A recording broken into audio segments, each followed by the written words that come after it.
BA भाग द्वितीय महाकवि कालिदास प्रणीतम अभिज्ञान शाकुंतलम। षष्ठो अंक प्रसंग चल रहा है कि जैसे ही राजा दुष्यंत को धीवर से अंगूठी प्राप्त होती है तो वह शकुंतला की याद में व्याकुल है। सानुमति उनके पास ही है तो विदूषक कहता है कि ओह, यह महाराज तो नदी को पार करके मृग तृष्णा में उलझ गए हैं। महाराज, अब आपको इस चित्र में और क्या बनाना है?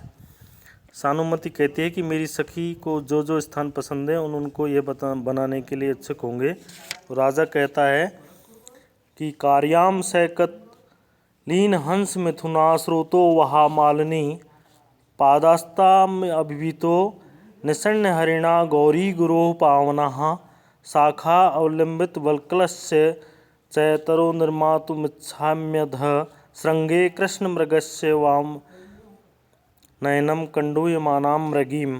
अर्थात सैकत तलीन हंस मिथुना, रेतीले टीलों पर बैठे हुए दो हंसों के जोड़े ऐसी स्रोतो वहा मालिनी, मालिनी नामक नदी कार्या चित्रित करनी है। ताम अभित, उसके दोनों ओर निसन्न हरिणा, मृग जिन पर बैठे हुए हैं ऐसे गौरी गुरो, हिमालय पर्वत की पावना पादात, पवित्र तलहटियाँ पहाड़ियाँ बनानी हैं। शाखा अवलंबित वल्कलस्य, शाखाओं पर लटक रहे हैं वल्कल वस्त्र ऐसे तरो अधः, वृक्ष के नीचे कृष्ण मृगस्य, काले मृग के, कृष्ण सारः, मृग के सींग पर, वामन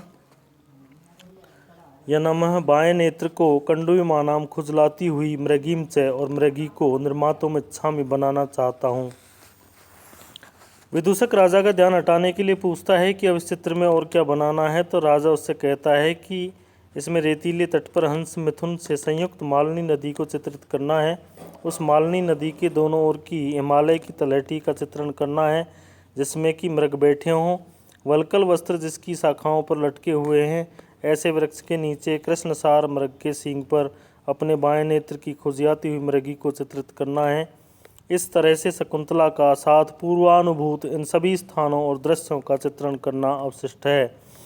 प्रस्तुत श्लोक में कार्या इस एक क्रिया से स्रोतो वहा तथा पादा इन दोनों अप्रस्तुत पदार्थों का कर्म रूप संबंध है, अतः तुल्य योग्यता अलंकार है। गौरी गुरु में प्रसंगोपादान से उदात अलंकार तथा पूरे श्लोक में स्वभावोक्ति अलंकार है। अनुप्रास अलंकार भी इसमें है और शार्दूल विक्रीडित नामक छंद है।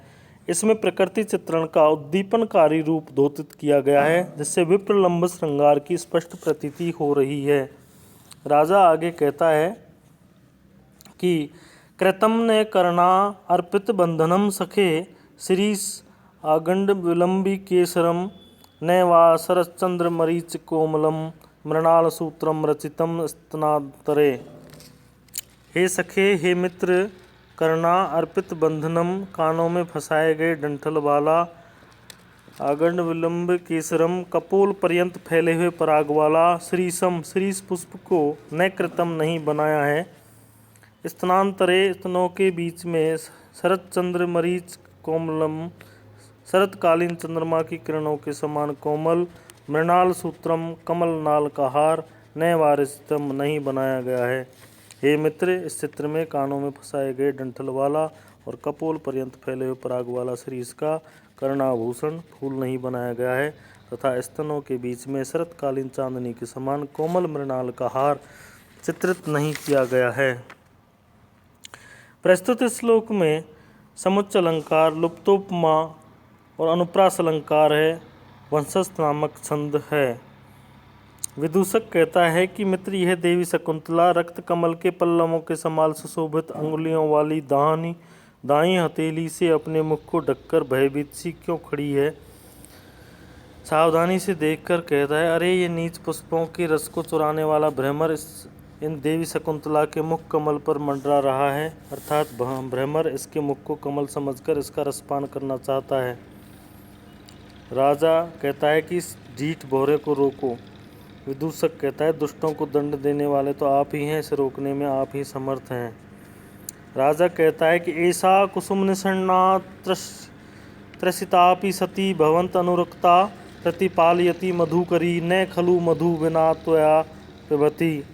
अर्थात तुमसे प्रेम करने वाली पुष्प पर बैठी हुई यह भ्रमरी प्यासी होकर भी आपकी प्रतीक्षा कर रही है और तुम्हारे बिना यह स्वयं मधुपान नहीं कर रही है।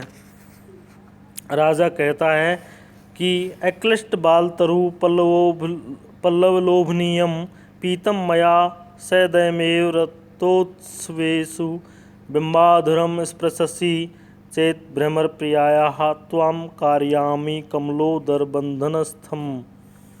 अर्थात राजा भ्रमर को संबोधित कर रहा है कि यदि तू प्रिया शकुंतला के बिंबतुल्य धुरोष्ट का स्पर्श करेगा जो कि नवीन तरु पल्लव के समान कोमल तथा मेरे द्वारा भी रति काल में दयापूर्वक ही आस्वादित है, तो मैं तुम्हें कमल के मध्य भाग रूप कारागार में बंद करा दूंगा। अर्थात राजाज्ञा न मानने के अपराध में तुम्हें कारागार में डाल दूंगा। मेरी दृष्टि में तुम्हारे लिए इस धृष्टता की यही दंड उचित रहेगा। यहाँ विप्रलंब श्रृंगार का उन्माद अवस्था का वर्णन किया गया है। राजा उन्माद में भ्रमर को दंडित करने के लिए कहता है। वह भ्रमर से कहता है कि परस्त्री के अदृष्ट का धृष्टता से पान करना लंपट जैसा दूषित कार्य है। न्यायप्रिय राजा ऐसे लंपटों को अवश्य ही दंडित करता है, इसलिए राज की आज्ञा का उल्लंघन करने से तुम्हें भी दंड मिलेगा। प्रस्तुत श्लोक में समासोक्ति, अतिशयोक्ति, रूपक, लुप्तोपमा और श्लेष हेतु और अनुप्रास अलंकार है। वसंत तिलका नामक छंद है। राजा कहता है कि दर्शन मुख अनुभवतः साक्षादेव तन्येन हृदयेन स्मृति कारणा त्वया में पुनरपि चित्रीकृता कांतः। अर्थात शकुंतला महचित्त के द्वारा मानो प्रत्यक्ष ही दर्शन के आनंद का अनुभव करने वाले मुझको याद दिला देने वाले तुम्हारे द्वारा प्रिया शकुंतला को फिर भी चित्रित कर दिया गया है।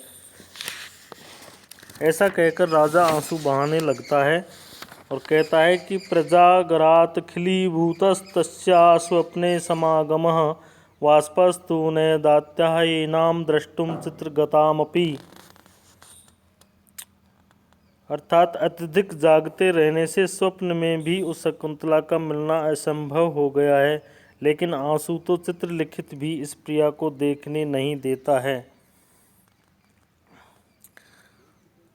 सानुमति कहती है कि आपने इस प्रकार शकुंतला के परित्याग का दुख पूर्ण रूप से धो डाला है। चतुरिका कहते हैं, महाराज की जय, मैं तो तुलिका की पेटी लेकर इधर ही आ रही थी।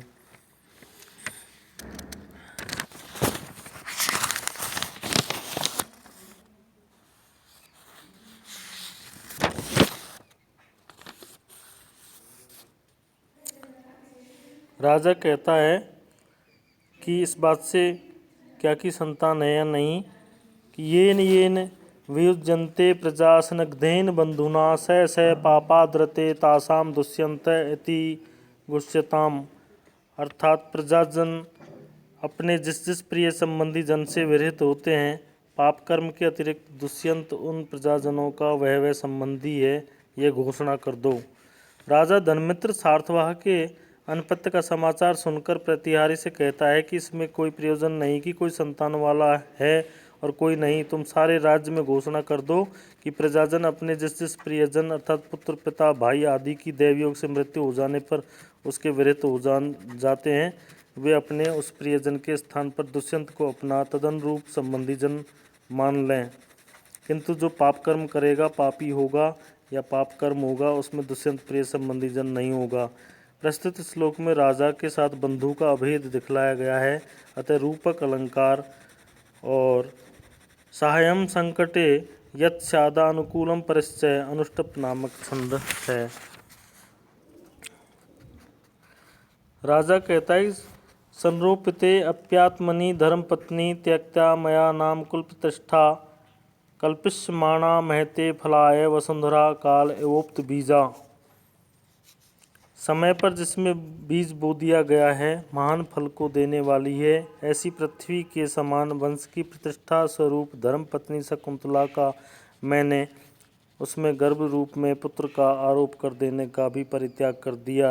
यह चिंतनीय विषय है।